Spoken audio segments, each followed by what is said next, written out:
From the start to the finish, go hard and we winning. It's the heart of a villain, it's the heart of a villain. From the start to the finish, go hard and we winning. It's the heart of a villain, it's the heart of a villain. Hey yo, heart of a villain beats hard in the centrifuge. Bearded BP, 100 interviews. All it takes is 2 mics and 1 line. This is Bearded Villains podcast worldwide. Driving cross countries, getting ball tires. Fam across ponds, always inspired. Chapters connect, and then it's on fire. Check your phone, cause BV is like a live wire. They said that we couldn't do it and that another could. Never underestimate the power of brotherhood.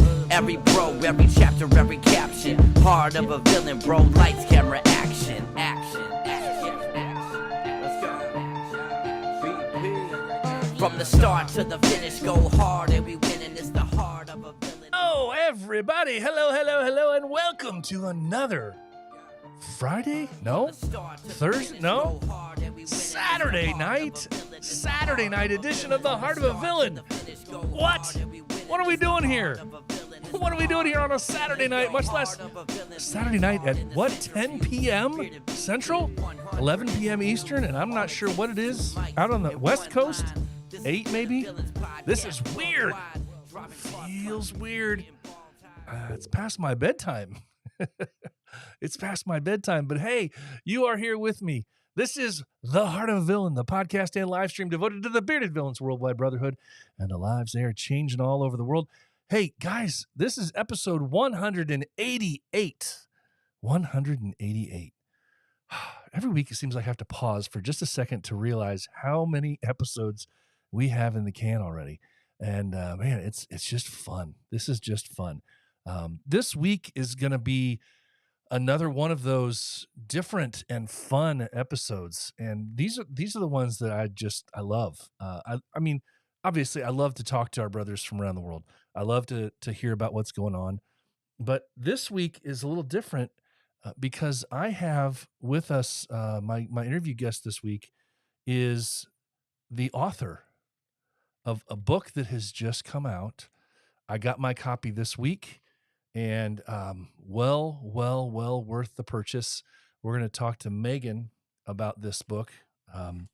Megan Pennings is the author and creator of this book, where she went around and toured, basically went all over the place, attending different Bearded Villain events and capturing some stories and really, more than anything, documenting in a very honest, very cool, realistic, just a heartfelt way of documenting through photos what Bearded Villains is to a lot of different people. And those of you who know I've been doing this documentary film, you know that this kind of a topic is just near and dear to my heart. And we're going to talk with Megan here in just a little bit in a pre-recorded interview.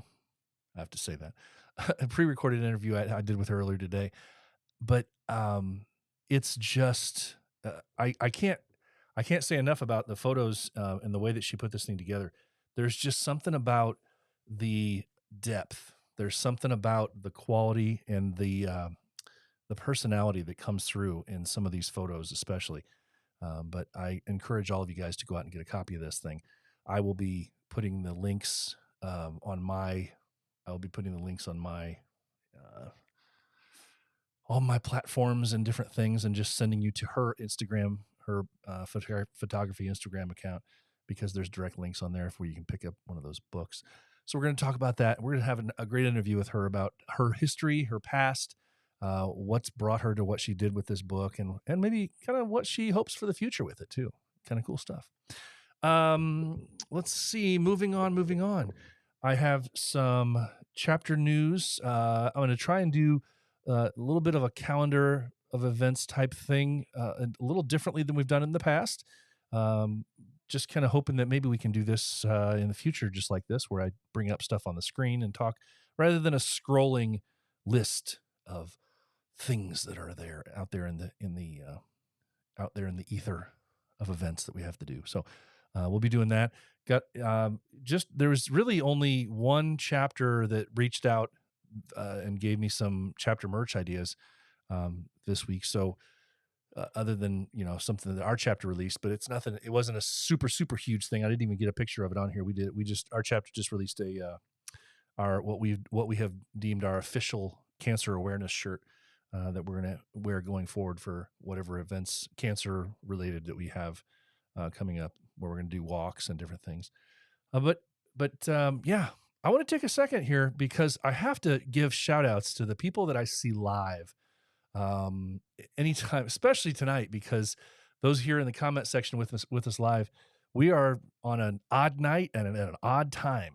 And those of you guys who found your way here, either by circumstance, or you're just bored, or you're about to fall asleep and don't have anything else to do, I appreciate you guys for being here with us live. Rob says, I'm still working. Went to work the same night as I did it. Man, Rob's nursing an injury. Rob's nursing an injury, and he's a trooper. He's getting through it.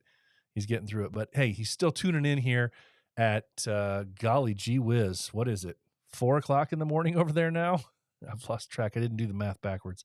I know it's very early in the morning over there in England, but appreciate you, Rob, for being here. Wayne, how you doing, buddy? One Feather says, how's everyone doing today? Yes. Rob with his normal, how do you do? Good morning, good afternoon, good evening. Oh, he added to it tonight, ladies and gentlemen, boys and girls and boys. That's usually boys and girls. That's how I usually say it. But villains of all ages, it's podcasting time. Yes, Shifty says, what is up? What's up, everyone? Good to hear. Let's see who else we got in here. I know we have a few others. I know that I can see there's some that aren't talking and they're not in the chat, and that's great too. Buddy, how you doing, buddy? Good to see you here. He's giving some health advice in here. This is good. Good to see. Buddy's hanging out with us tonight. And let's see, we got anybody else hanging out with us that's in the comments section? Nobody else is scrolling through all these comments. Yes. Okay. Well, I know we got a few others, but so let's just do this. I've got a few comments and a few thoughts that I want to ramble through here before we get into our interview. But first, let's get a little bit of the business out of the way, where we're going to talk about some of the merch. I just have this one merch slide that I put together. Now, again, those of you who have merch or you're trying to raise money for something right now, and you didn't directly send me information, I may have seen it. I may have talked to you about it, but unless you send something to me, I check all of when I'm setting up the show, I check all of the Heart of a Villain messages for anything new and updated. So that's where I kind of get that stuff from. So I just want to give a shout out here to them, Empire State Boys. Now, obviously, they made a really cool release video earlier this week, and I could not, because of copyright reasons, I can't promote on here on the YouTube live with the algorithm that's there. I cannot play the said release video because it includes some John Williams music from, of course, Star Wars. So, and I don't want to get slammed for that. So I will just do this. I will share with you the three of the photos that they've released for some of the merch that they came out with. They have a Scout Trooper hat, a Dark Trooper hat, and a Stormtrooper hat, all different colors, obviously. And they fit the motif just perfectly. $35 a piece. But above and beyond the hats, they've released a whole bunch of stuff. And I encourage you to go out there to the Empire State chapter. They got links in there, and the store is just covered with a whole bunch of new merch. So get out there, and I think there's some things that aren't even released yet, but you can at least check them out. So hit up the boys, the Empire State Boys. They got a lot of cool stuff going on within their chapter and what their releases are. So that's what I have right now. Again, also, if you want to get a really cool red shirt that is a cancer awareness shirt, hit up my chapter, Northern Indiana, because we just released that this week. It's out on our page. If you go to bvnorthernindiana.org, bvnorthernindiana.org, you can go grab one of those shirts too. All right, let's give a quick shout out. I got to. We got some chapter news. This is kind of a calendar of events feature segment here. Normally I would do this at the end, but I don't want to do it at the end because people tune out. and I don't want to lose out on that. But before I do this, I want to give a shout out to some guys that we talked about a little bit last week. There is a website you can go to, or more specifically, an app that you can go check out. It is right here on my phone, thebeardcalendar.com. I'm going to be promoting the heck out of this because these guys go above and beyond. No, they're not bearded villains, but they include bearded villain events on their beard calendar. So if you're curious about any bearded something, any kind of charity thing, any kind of beard competitions involving bearded villains, or any other bearding club, beard mustache societies out there in the landscape of the U.S. specifically, and you're curious if there's something going on where you could go help out with, then hit up that place. That's that's thebeardcalendar.com, thebeardcalendar.com. Definitely check it out. It's a really cool one-stop resource, what you need for sure. But what I've got here for the Bearded Villain events right now is this week. That's right. This weekend, as a matter of fact, as we speak right now. So if you're not there, then you're going to miss out because it's tonight. Sorry. It actually looks like it was today. See how bad this is? When you throw me off, I prepared this for it to be a Friday night episode, and you throw me off when now I get all thrown off when it's a Saturday night show, when it's not supposed to be Saturday night. So today, earlier today, it looks like, was the first annual Beards Brews Barbecue. Again, sorry to the Star City Villains. I didn't get this out faster, but they had very cool event going on. I look forward to hearing what they had going on. They had a beard competition, meet and greet last night. It looks like the Iron Nobles, Star City Villains, and Omaha Facial Hair Society came together for this event. I apologize for butchering the name of that organization there. But Star City, mad props on you. Sorry about screwing up and not getting that out before. Next weekend, Bearded Villains Belgium. If you want to get over there to Belgium, if you don't have your tickets already, it's probably too late because prices are probably way too high to travel over to Belgium, at least from here in the States. If you live over in Europe, though, you could probably just hop in a car and make it. So August 26th in Ghent, Bearded Villains World Meet is in Belgium, hosted by the Bearded Villains Belgium chapter. If you have any questions, just hit up the boys. Hit up the boys in Belgium, and they will give you all the details on that event going on for next weekend. Coming up September 2nd. September 2nd is Bearded Nougat. Bearded Nougat. That's right. Bearded Nougat, Saturday, September 2nd at White Lightning Harley-Davidson. I love it when we host events at a Harley-Davidson dealership. They've got a beard competition. It benefits the Epilepsy Foundation of Southeast Tennessee. Epilepsy Foundation of Southeast Tennessee. And what this is, though, is it's not just one chapter, right? It's not just one chapter. This is 5. Count them, 5 1, 2, 3, 4, 5 chapters coming together for this one. That is Rocket City Villains. You've got the 3-star villains. You've got Chattanooga. You've got Smoky Mountain, and you got North Georgia Bearded Villains all coming together for Bearded Nougat. Unfortunately for me, I'm sad to say that I can't attend this one timing-wise, but man, with 5 chapters, that just looks fun. Looks like it's going to be a good time. So very cool, very cool. Bearded Nougat, September 2nd. Go check it out. Next up, we got the Bearded Villains PA East. Bearded Villains PA East presents Battleborn Killer Beard Competition 2. Battleborn Killer Beard Competition 2. Saturday, September 16th at 7 Sirens Brewery in Bethlehem, Pennsylvania. Again, that's Battleborn Killer Beard Competition 2. Badass. In Bethlehem, Pennsylvania, Saturday, September 16th. If you have any questions, hit up the boys with Battleborn, or hit up the boys with the BVPA East chapter. Also, don't forget, in October is ECM. They've moved the date, but it's still going to be a blast. ECM is October 13th and 14th. Usually it was in the past in September, I know most of you know. But ECM this year, October 13th and 14th. Queen City Bearded Villains are your hosts. They got a meet and greet on Friday the 13th. That's right, Friday the 13th. Oh, I love that day. Friday the 13th. Saturday the 14th, they've got the main event at, let's see, Brewers at 4001 Yancey. 4001 Yancey. So if you have any questions about this, ECM's always a good time. Hit up the Queen City Bearded Villains for further information about ECM October 13th and 14th. Then October 21st, we have two events going on that same day, that same weekend, down in, well, let's just call it Mesa, Arizona, right? That's where this one's held. It's actually hosted by the Phoenix Villains. All Villains Eve. Another one at a dealership, Harley Davidson. It's Desert Wind Harley Davidson. Saturday, October 21st in Mesa, Arizona. They've got raffles, costume contest, face painting, and more. And a professional wrestling event. That's right. A professional wrestling event is part of this thing. Proceeds go to the Phoenix Children's Hospital Toy Drive.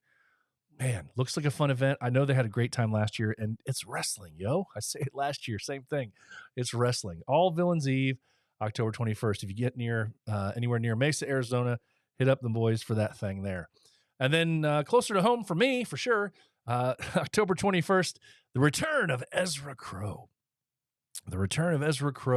This is a Halloween costume contest, beard competition, and this year we're adding in a tattoo contest as well. Fitting, very befitting of the time of year and Halloween and all. We got auctions, we got all sorts of props, entertainment, you name it. It's a full-on event. It's going to be a blast. It's at the Hobart Moose Lodge, Hobart, Indiana. There's a meet and greet on Friday night for anybody that's here in town early enough. But October 21st, all the proceeds from this event raised go to the Ronald McDonald Houses in northern Indiana. And that is that. That is the end of what I've got so far. I know that I'm probably missing a few. So if you hit me up and send me a little flyer, I can get it up on our own villain calendar of events for sure. Again, don't forget about thebeardcalendar.com to check out any other events that are out there in the world. Check them out. All right. So after I take a sip here. All right. So where can we go from here? I want to give a shout out. Now, last week, if you were here last week, you're well aware that we went off a little bit on a tangent last week, where we talked about over the course of two different shows.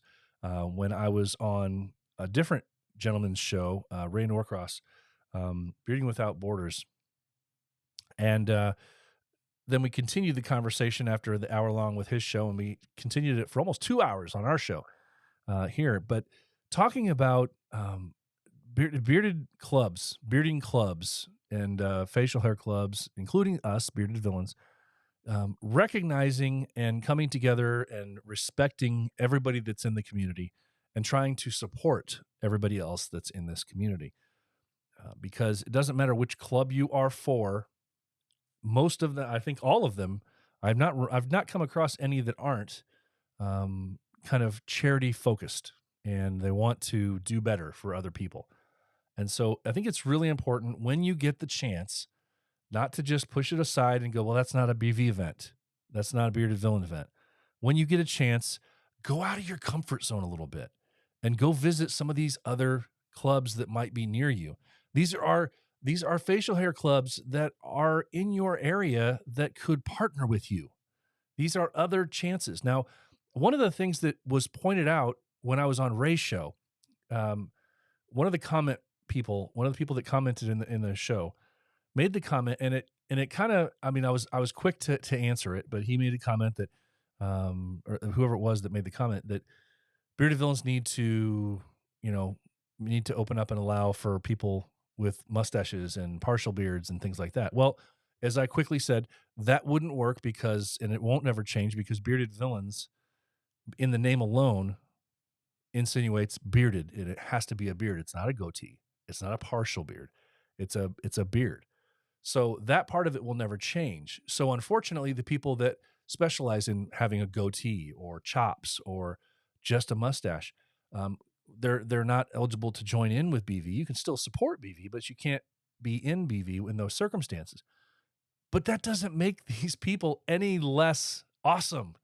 There are some really cool people out there in the bearding community that, because they choose to go mustache or they choose to go with a goatee, that, that they know that they're going to join another club where they're able to, and they're still going to do all the awesomeness that they can do otherwise.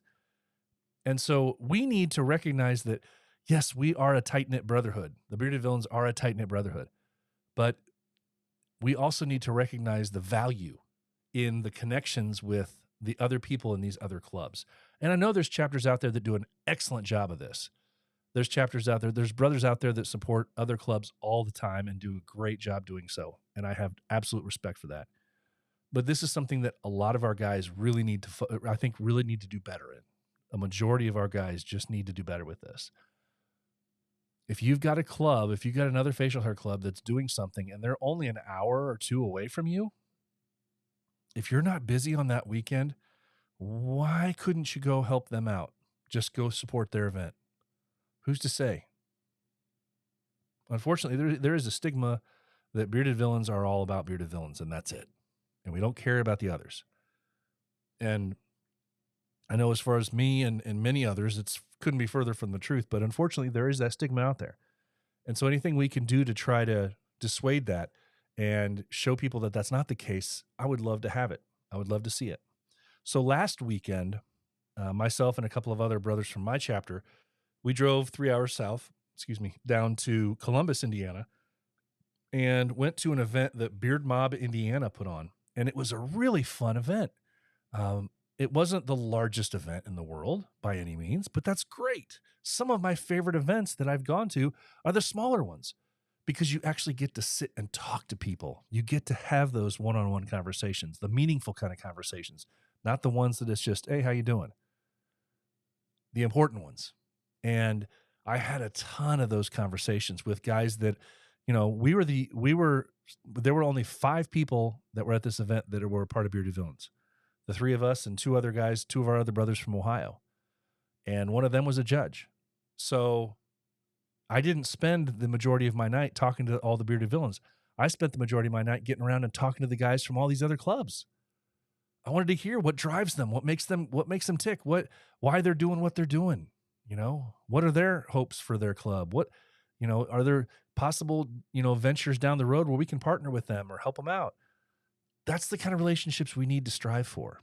And so I had a really good time last week doing so and talking with the guys, Beard Mob Indiana. And the really neat thing about this event was Beard Mob Indiana was they were raising money to go towards this event center that we were at. Okay. It's an old theater, the Crump Theater. And it was most recently renovated back in the 40s. And so, and it's been closed for almost a decade. And they opened it back up, and this was basically the first thing that was at this place since. And they're trying to raise money to restore this place to its old glory. And it's in shambles in a lot of different ways. It was a very hot day, and it did not have air conditioning. We had doors open all over the place, trying to get some air through there, plus fans. But it was still fun. It was hot. It was a sweaty mess, but it was fun getting to talk to these guys. The theater is a wreck right now, but what you can see from it, the historical and the artifacts that are up on the walls and the historical nature of the way that the building was designed, it's just cool. You feel like you're walking 50 years back in history or longer, walking through a place like that. And so it was just a lot of fun. Now, if I did not let myself go out of that comfort zone that it's only a villain event, I would have completely missed out on the opportunity to see this building and the opportunity to meet all these great people, all the men and women that are part of these other beard clubs. So I just wanted to take a second to recognize that, take a time out, and encourage all of you guys that are watching this show or people that are listening to this show on an audio platform later. I want to encourage all of you guys like we talked about last week, get out of your comfort zone and don't be afraid to get out there. And even if you're the only person from your chapter that goes, you would be shocked at how well you can be received if you just take a step out of your comfort zone and you go talk to these people. you won't be able to just walk in the door and just stand there and hope for stuff. You've got to take the step. You've got to walk in there and you got to get to talk to people. You got to reach out. You got to be the first one to take that hand. But it's so well worth it if you do. So just want to encourage you guys to do that. And I'll get off my soapbox for that. But I hope that some of you guys can take heed on that. I look forward to the next opportunity that we can do that. I've already spoken with a few of the other beard clubs that are here in Indiana about, when their events are. Unfortunately, one of the next events that's coming up is actually on the same date as our event. And it's not something that's probably ever going to change because they're set in their time frame when they have their event. Same with us. But that doesn't mean we can't support each other in other ways. So I'm looking forward to being able to do that. So thank you for allowing me to talk about that for a little bit. But just get out there and meet some of these other clubs. It's really well worth it. All right. My special guest this week, and I do a little introduction in the recording, so I won't say too much specifically about that, but I will say that my special guest from this week is Megan.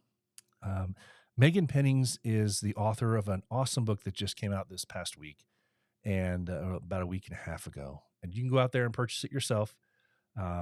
And the book title is Bearded America, A New Generation of Social Clubs.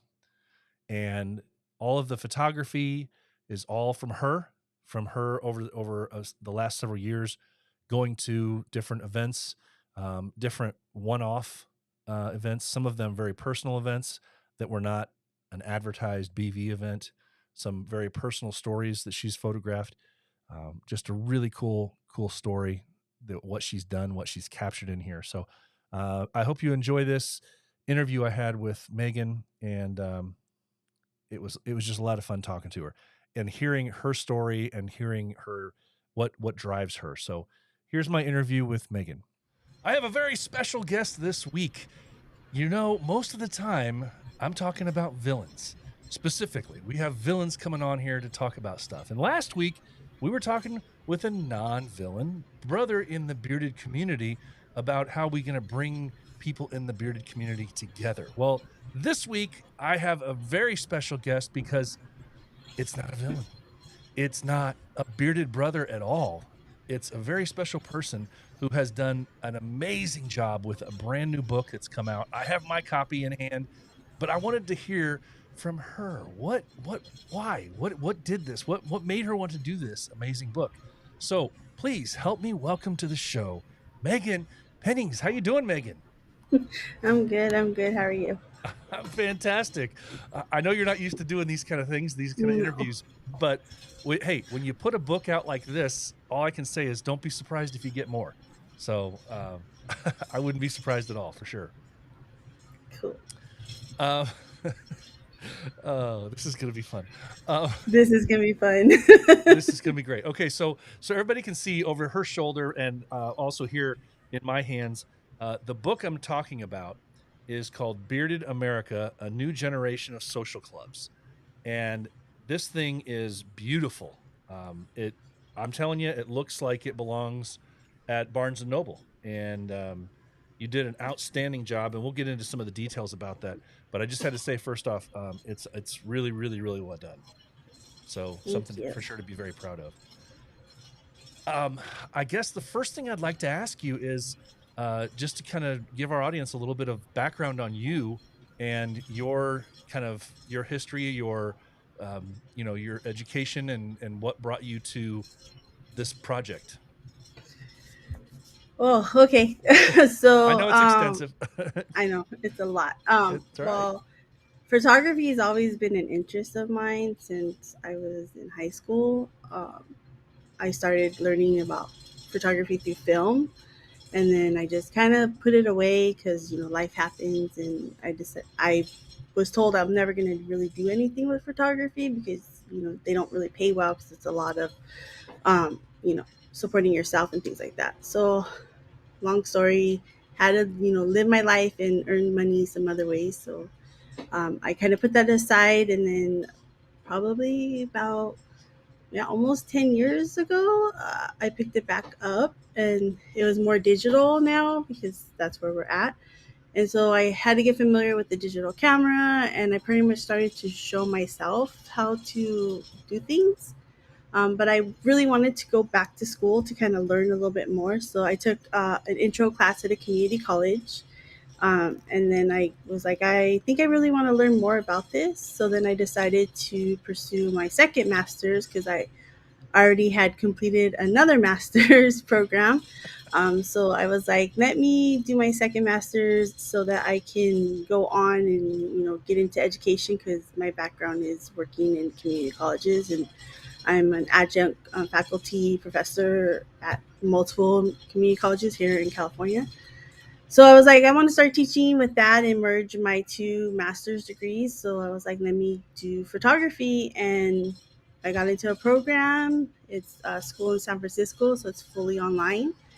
And they were like, you need to do a thesis project if you're doing your MFA, because you could choose from MA or MFA. And so I was like, okay, what am I going to do my thesis on? So at this time, BV was starting to really become emerging into like this whole community. And it was really taking a part of a lot of things in my life. With everyone should know, my partner, Daniel, uh, he's been really active in BV for since 2015. So we do a lot of things with a lot of guys, meet a lot of people, and so everywhere we would go, I would take pictures. I take my camera with me, and I was like, why don't I focus my thesis on this group of men? Because I hadn't really seen anything out there. I mean, there's stuff out there, but not that's like looking at it from a community perspective and a storytelling perspective, which is what my background is with my other master's degree, where I focus on community and things like that. Okay, so I got to take a step back for a second I know because a no, lot. no, it's well, what's really, I mean, very impressive to me is like, I mean, I have a bachelor's degree. I don't have a master's, but you have two of those. Yeah. I anytime somebody says my other master's, I mean, come on, are you just trying to show off or what? I mean, were you just bored and said, I just want to keep going to school and doing more and more and more? I mean, it's amazing, really. I looked at the back of this book, and her Megan's bio is in the back of this book, and I wanted her to kind of run. I didn't want to read just my voice reading through because that's never very fun when I'm just reading Yeah. the bio. But this artist bio on here, I just kept I read it two or three times because I was like, wait a minute, there's another degree in here. Wait, then she went in another degree, and then another. I mean, Yeah. what what So, was it? What was it that made you? I mean, do all that extra learning? It's pretty impressive. well, education has never been my strong, like, area. Like, I don't know. I just, in high school, I just was not focusing on college life. And then, one of my mentors was like, you should really look into pursuing college because there's something there. You're going to need a degree later on in your life.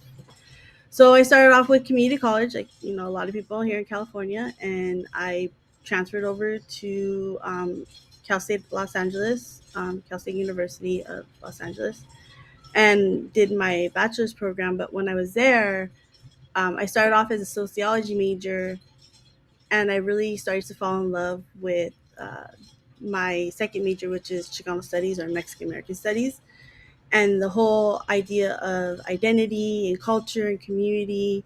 And I was like, okay, let me pursue my bachelor's. So I have a dual bachelor's in sociology and Mexican American studies. So technically, it's two bachelors. Of course, you And have then, two bachelor's degrees. and And then then you I just was said like, I have to have two masters as well. I guess I don't. well, I really my goal has in my life has always been to teach, and to teach community college here in California, you have to have a master's degree.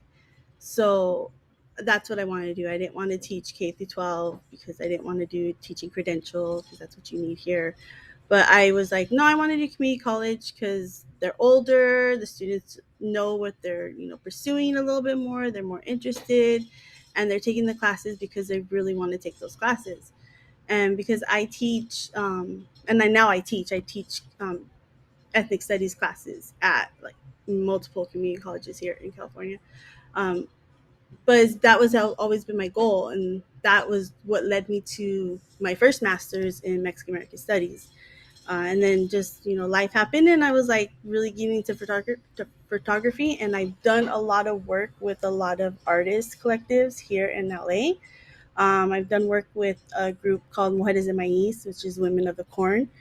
They're a women-based organization from East Los Angeles, Boyle Heights, who focus on women artists and identity, and they put on live art shows every year. And I've been really a part of that collective for a very long time, and that kind of led me into wanting to learn more about art and getting into art and focusing more into that realm of art. So I was like trying to figure out what it is in art that I wanted to do, and photography, I kept going back to it, and I wanted to move more into that subject of photography, and that's what led me to pursue, my getting the other masters, because I want to merge what I have in my master's in Mexican American Studies and my MFA in photography together to teach those courses where I can teach, photography courses.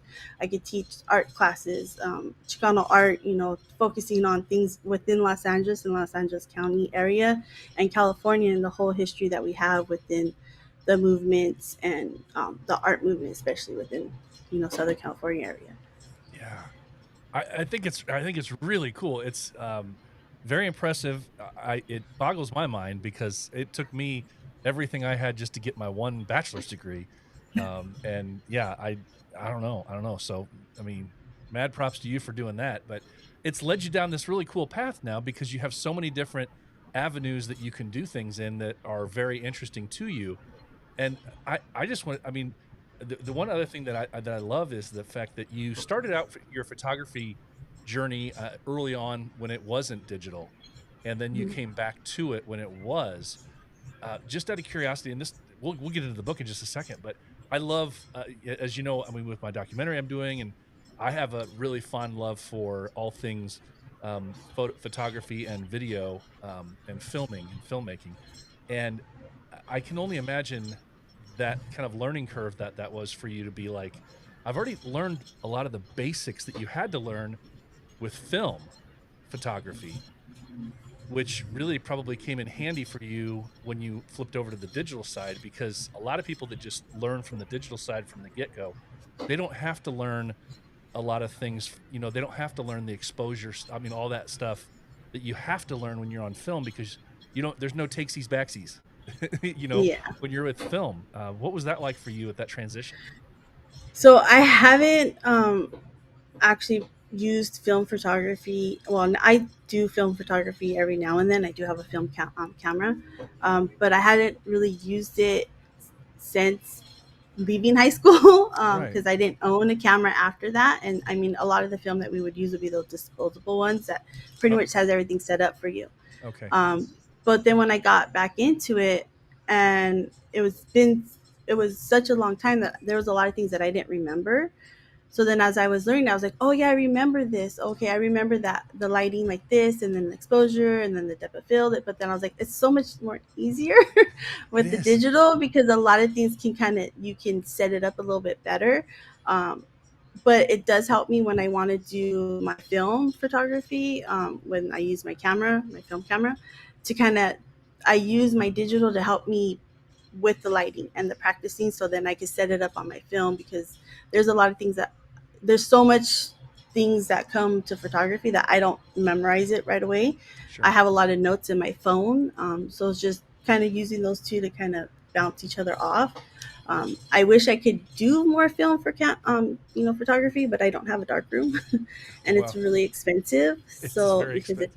it's a very expensive practice, so you know I'm kind of losing my practice when it comes to film. So that's why I really wish I can get back into it more, because I enjoy film photography a lot better than digital, just because of what you can do with the process when you're developing it, and in the dark room it's a little bit, I don't know, smooth. Like it's just a smooth process, but it's more like a nice little like healing and like Oh yeah. meditation process, because you're by yourself and you're just like in the zone where it comes to digital photography and I'm like editing, I my anxiety goes way up and I get angry and I just like want to throw the computer sometimes because there's just so little things that you have to do to make sure that you're getting everything. But I don't know, it's just two different practices, but it's different on each round. But I do enjoy the film more, but digital has just been my life for so long.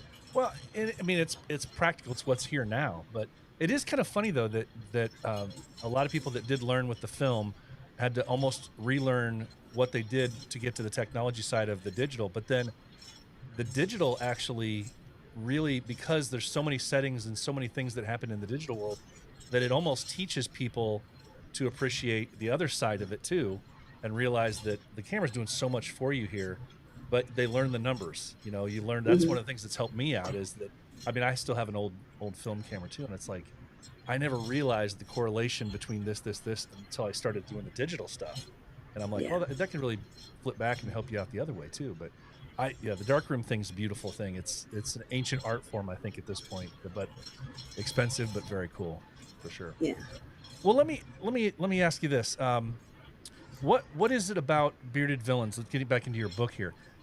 What is it about bearded villains that kind of made you say, that's what I want to focus on?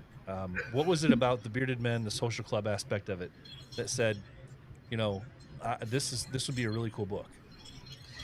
Um, so coming back to looking at, you know, the group of men that I would meet and things like that, it came back to the whole community aspect of it.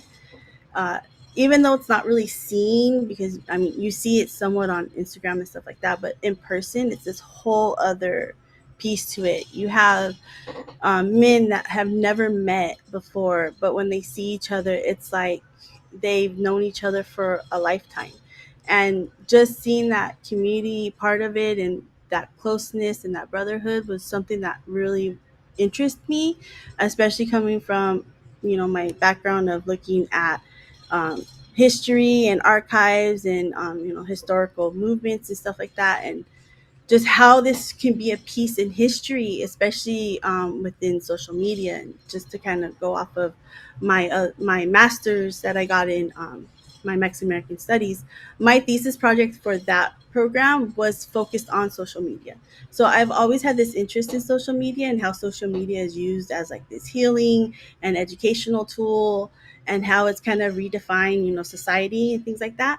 And so when I met this group, I was like, this is completely what, like, different from what we're seeing on, you know, in person, or like how these other communities or social clubs that we've known and the historical pieces of them. This is completely different.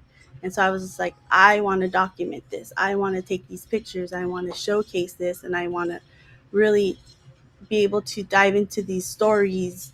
And I don't like to do film and, like, you know, documentary style like that. I love the photography aspect of it because it's that still image, and there's so much that you could take from it. You can add a story to it by adding no words and context, but then just looking at it, you can build your own story with it. And that's kind of what I wanted to do with this group. And this is why I was more interested in like the whole community aspect of it. Yeah, I gotta say, I mean, I'm looking through, and I'd seen some of the. I mean, obviously, I'd seen some of the photos before the completed book, but as I was flipping through here, exactly what you said, you captured, and this is one of the really beautiful things, and I love the fact that I'm assuming that the idea for your photos being all black and white was very intentional. Yes. So the reason why I chose black and white is because I did not want so when I showcase these pictures, you know, in a book or an exhibit or things like that or online, I didn't want the color aspect it to kind of overshadow some of these stories. And me coming from that whole, you know, sociology background, I was like, okay, I wanted to focus not on like that individual's race or their identity. I wanted to them people to see it and be like, okay, this is a bearded guy. I don't know what race he is. I don't know what he identifies as. This black and white images is just showing me this man, and these people and this whole community. So I wanted to kind of show that, but also show the diversity that is within BB. So that's kind of how I looked at it from using black and white. And then I also felt like there's so much more with the black and white documentary style that can bring out a story more than with a color style. Yeah. Yeah. I mean, it's proof in the pudding right here. The photograph, and I've always had a fondness for black and white photos, but the ones that you've captured in here, it's a perfect example of what you said earlier, was capturing moments. And I think you've done a beautiful job with especially, I mean, some of them stick out even more than others, where it's like you totally captured a moment, and you just wonder what was it like to be in that room with that, with that group of men at the time, and to be around that, to be a fly on the wall. And it's so beautifully portrayed in so many of these photos in here, that you captured specific moments in time. And it's, like I said, it's beautifully done. I guess, I would ask what, I think from your perspective, because you've been around through your partner, of course, who I'm not going to say his name. Uh, I don't want to I give him. already said it. I know you I did. already I didn't. said it. I don't want to give him credit. I don't want to give him that. Daniel. But being around Daniel and his connection to the club, you've been around it now for so long. From the outside, kind of looking into it, what changes have you seen?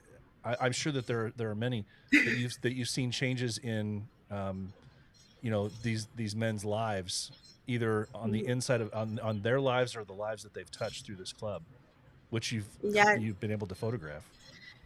definitely. Like I've seen the one beauty of this project is, and it's kind of sad as well, is since we've been a part, like he's been a part of the club, and I say we because I've been on this Mm. journey with him throughout as well, going to meetings and meeting people and having people at our house, and Yeah. taking in people, and just developing those friendships, that not just his friendship but friendships that I've made with these individuals, but also see growth. And even just like from the family aspect, like meeting someone's family and then like seeing their child grow up, and that's just been something that's just been really interesting, and being having these bonds. And like one of the images is of a wedding, and actually there's two images. Let me just flip to them really quick. But one image is of Daniel doing a toast, Mm-hmm. and it's the image of from Marcus's wedding. And I love that image, and I really wanted to include it because they only know each other because of BB. That's how they met. And they developed this whole friendship and this bond to where he was asked to be his best man. And it's like how, like that just shows how close and how much this community means to a lot of these men. And yes, there's been a lot of change and growth, individual wise. People have come and go. There's been a lot of heartache and heartbreak, but there's still this strength of that is within a lot of the brothers who have been here for so long, and all of the brothers that are joining as well. They're starting to see this connection, and I think that's the importance of what BV is and what it's always been. And that's what needs to be carried on for future, as we go on, future generations. And that's the one thing that I wanted to kind of show within here, is that like these connections that were made um, throughout this whole journey of this club. I, it, it's so cool because I think you said, you hit the nail on the head right there, talking about. I mean, when you think about it, we're not talking about an organization or a club that's been around for decades. It's in its infancy, really. And many of the guys that are in it, myself included, we're going to be we're going to be in our 50s and 60s.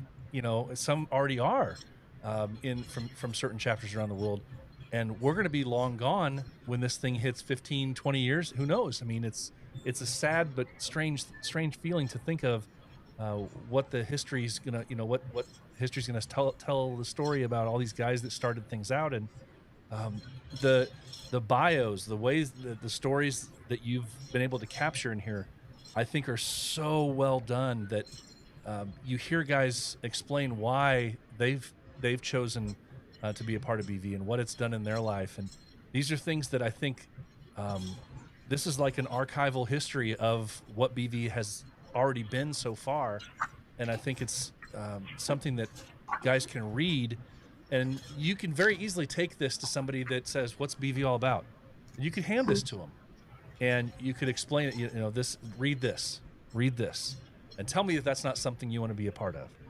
And I think that's one of the coolest things that you could say for this book is that it's it's so well written and so well done that people look at that and be like, this right here is I mean, this is the selling point. This is a marketing strategy could be for BV. I know it's not what you intended in any way, shape, or form, but Yeah. it shows the variety, it shows the diversity. Um, Hmm. I did not even think, and I think this goes to your artistic eye. I did not even think about the fact that one of the reasons you may have chosen to go black and white with these photos is because it takes the racial card out of things. That you don't get to tell what somebody's background is simply for it's all black and white. Yeah. And And that, you said that so beautifully. I yeah. think that's such a cool point. Yeah, that's something that, well, going back to like my whole thesis project and how this project kind of emerged, when I had to present my project to get approval, that was one thing that I had focused on, and was like, this is, I'm doing this project because they're like, oh, it's just a bunch of bearded men. Like, what are you going to tell the story of it? And who's this? Because they always ask, like, who is this going to be for? Who's your subject? Who is your stallion person? And you have to think outside of the community, because yeah, it's great that all the brothers are buying books, but it's also meant for other people to kind of understand what it is that this community is, what these clubs are about, and all the work that they do. And that was one thing that when I was trying to get my project approved, I was like, well, the reason why it's black and white, because I have to say, as a why it's this. And I was like, because I want to take that racial aspect out of it. And that's from me coming from, my other background of learnings and stuff like that, and not having that as a centerpiece, especially, everything that's gone on within the last couple of years. I wanted to kind of erase that from there and like have the focus on the club and these men and what they've done and what they're doing for their communities, because that's the beauty of it and that's the importance of it. Yeah. Oh, I love it. I love it. Like I said, I know in our other conversations off air we've talked about, um, I was like I was wanting my first impressions of it. I imagined that this thing was going to be huge, and you were like, "Well, it's only so many pages long." And I said, "But it doesn't feel like that. It feels like it's so many more as you're flipping Yeah. through it." Because I mean, when you're looking through this and you're reading it and you're looking through these images, um, it feels like it's 200 pages, Hmm. and in a good way because there's so much to it, and you find yourself flipping back, and you're like, then you get back to the index at the end, and you're like, wait a minute, I don't remember what picture was that, and you go back to it again, and you're like, oh yeah, and then you start looking. It's awesome. It's awesome. So I guess the last question I would have for you, and then I'll let you go, and you can go go chill out for the rest of the night, and smack Daniel for me. Um, I guess the last question I would say is what, because you have been around BV for so long, what, and I'm sure that there was something, but what is it that you'd say? Can you think of one or two things that were your favorite moments that you've come across? I know you already mentioned one of them with the toast, but what were some of your favorite moments, or something that in the process of doing this that kind of really surprised you? um so I would say my favorite moments have really been the more intimate, like the weddings. So there's two weddings that are featured in here. One of one of the members that, well, actually they're both living in Texas. So it was their weddings that I was able to capture moments for them. One wedding was actually here in Los Angeles, and then others has been just like individual meets. So the one thing about this project is that my goal was to, when I got approval for it. It's right when everything kind of stopped in the world, and we, weren't traveling, and everything was just on standby. So I had to kind of reframe my project because I missed that charity aspect that I really wanted to get and capture. So I wasn't able to get a lot of that because a lot of that wasn't going on. So as we were able to get back to traveling, going to those individual like meetups, those more intimate moments, those have always been really special to me because I'm able to capture things like that, like going to Indiana and capturing, all that was going with, the guys doing their walk and then also having their meeting after, and then all everybody that came from different states, and then the flag shoots, and those are always fun. I mean, everyone does flag shoots, and that's like the thing that's always been going on for BB since it started. But when you get those smaller ones, that's what's more fun for me, because then I'm able to like remember, okay, this guy from here and that guy from there, and then you have more of those conversations with individuals that I probably wouldn't even have a conversation with, because I do not follow a lot of the guys on Instagram, and a lot of them don't follow me as well. And I kind of try to keep, that's his life and what he's doing, and this is my stuff and this is what I'm doing. And yeah, we do a lot of things together when it comes to BB because we travel a lot. But when I meet certain individuals, I'm just like, whoa, this guy is really cool. Like, I would never expect this. And that's another aspect of going back to why it's black and white as well, is like, breaking through those stereotypes that are labeled with men who have beards. And yeah, I see somebody, I'm like, whoa. But you start to talk to them and you get this feel for them and you get to communicate with them, and it's really special. And other meets have been really great too. Probably my favorites is going to Miami. I love the Miami guys. They are awesome. They are amazing. They do so much for their community, and just the whole piece of what they're about. And that's why I wanted to make sure that proceeds from people who are purchased will go back to their foundation, Mm. because it's such an importance of what they're doing and why they're doing it. And there's many foundations out there, but I really wanted to touch on that one because I really enjoy when they have us in town and they really make you feel like you are part of their family when you're there. And even when they come to LA, like, we want to make sure that they feel as if they're part of the family as well.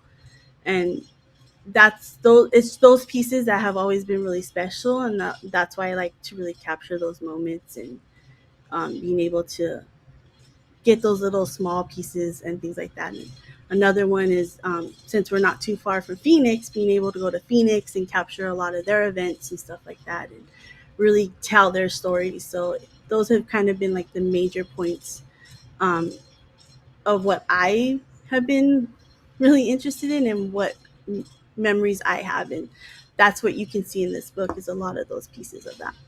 Yeah. I it's I can say I can't say enough about it.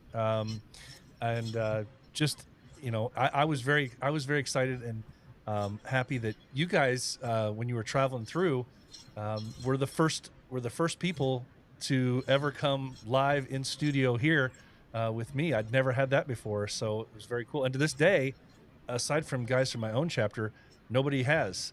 I think later here this year in October, I'm going to have a couple of guys here from England. But other than that, yeah, you guys are the first and only two that have come from outside of my area to come here to the studio. So um, I'm telling you, it's the book is awesome, so well done.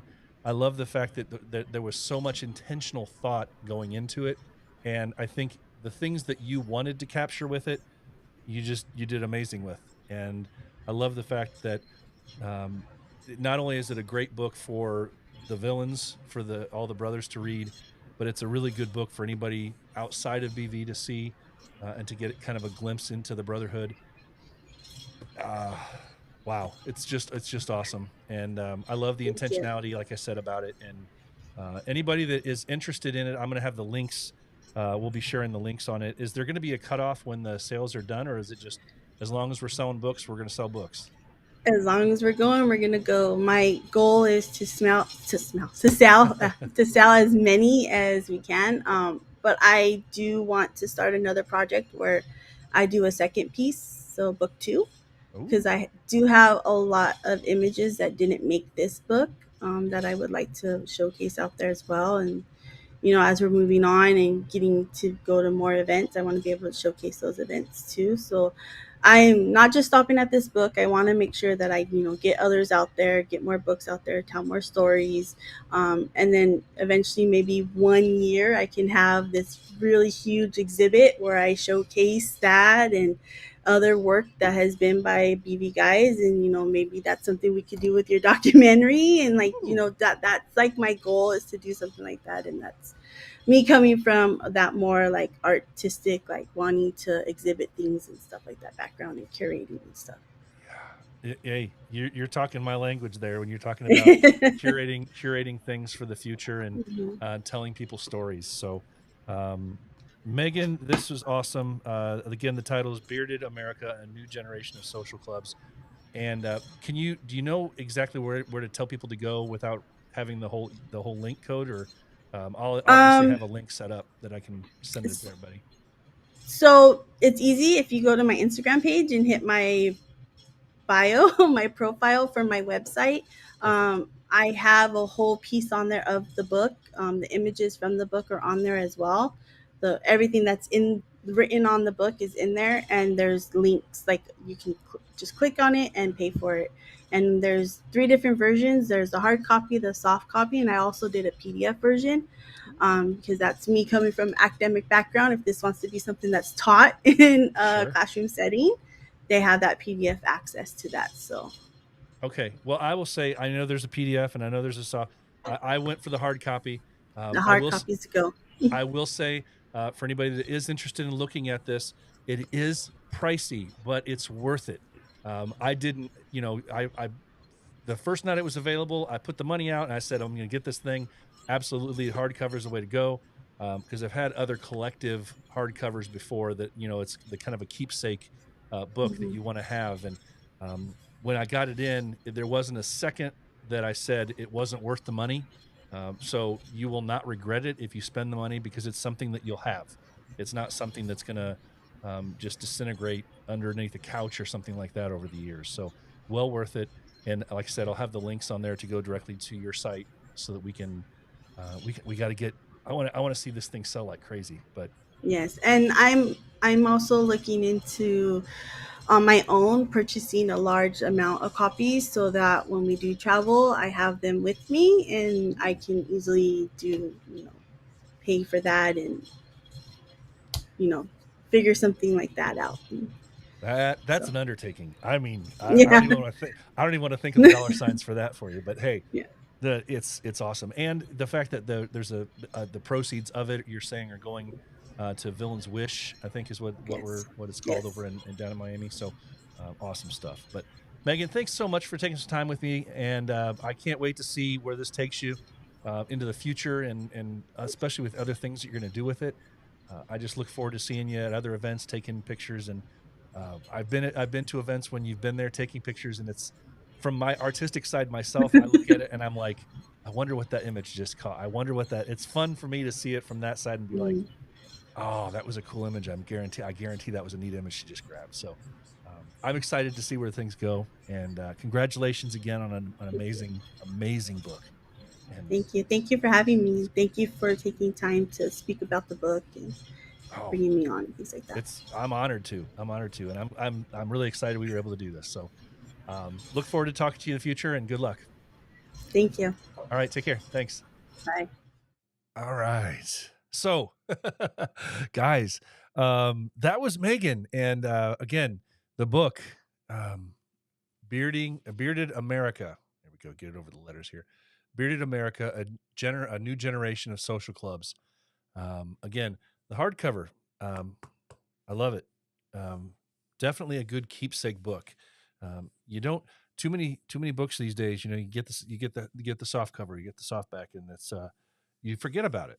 You forget about it. But there's just something to be said for a nice hardcover book with great artwork on it, and definitely, I think the definite way to go if you can go that route. So on the screen here, you'll see I've got her Instagram, M Pennings, Pennings _ photography. mpennings_photography is her IG, which has her direct link, but I'm putting it up here as well. mp.mpenningsphotography.com. mp.mpenningsphotography.com. Go either one of those two places, and you can find the links within to get the book. And I'm telling you, worth it, worth it, worth it, worth it. So thanks again, Megan, for taking some time with me to talk about the book. For sure. For sure. It's a great book. Can't say enough about it. And of course, I have to share. Carlos says it's an amazing book. Hard copy is definitely the way to go. Yes, it is. All right. Well, guys, we've been here for just over an hour now.